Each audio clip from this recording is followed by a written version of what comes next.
ጠቀስኩት። ከዚህ ቀጥሎ አቶ ጃዋር መሐመድ በዚህ ዛሬ ባነሳነው ጦርነት እንዴት ይቁም፣ አገዛዝ እንዴት ያብቃ፣ ሰላም እንዴት ይምጣ በዘላቂነት በሚለው ሐሳብ ላይ በሚለው አጀንዳ ላይ ያለውን ሐሳብና ምክረ ሐሳብ ያቀርባል። ጃዋር መሐመድ መድረኩን ወደ አንተ አሻግሬዋለሁ፣ መቀጠል ትችላለህ።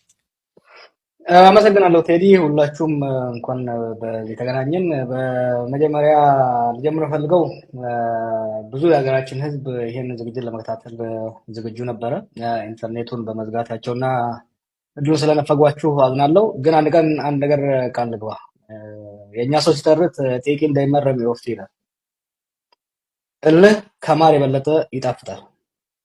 ይሄን በኢንተርኔት ያላቸው ሞኖፖሊ ይዘው እንዳይቀጥሉ እንሰብረዋለን። ይሄ ቃል እንገባለን። መንገድ እናፈላልጋለን። ከእንግዲህ በኋላ ከዚህ በፊት የነበረው አገዛዝ በቴሌቪዥን የነበረው ሞኖፖሊ እንደሰበር ነው ሁሉ ይሄንን ለመስበር አንተኛም ተስፋ እናደርጋለን።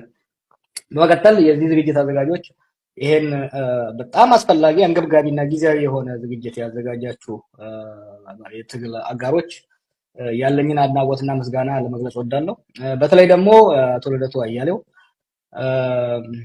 የሀገራችን ፖለቲካ ወላፈን የተቃጠለ ነው የሚያውቀው። ይሄ ወላፈን ሁሉ ከአመት ወደ አመት እየወረደብህ በክረምትና በበጋ በሰላማዊ ትግል ላይ ያለህን ቁርጠኛ አቋም ሳትወላውል እኛ ገና ፍንዳታ ወጣት በነበርንበት ዘመን ጀምሮ እስከዛሬ በመቀጠልህ ያለኝን አድናቆት መግለጽ ወዳለሁ። በተከታይ ደግሞ የኛ ሀገር ትግል የሚገርም ነው።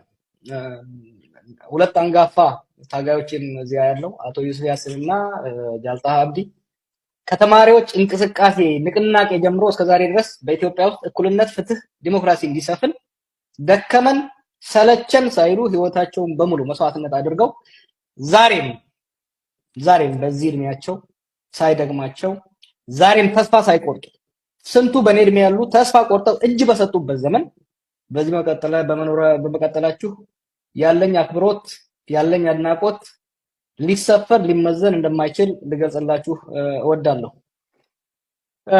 በመቀጠል እንግዲህ አጠር አድርጌ አሁን በኢትዮጵያ ውስጥ ያለው ሁኔታ እንዴት ይፈታ፣ ሰላም አስፈላጊነት የምንስማማበት ከሆነ ወዴት እንሂድ የሚለውን ነካ ማድረግ ሞክራለሁ።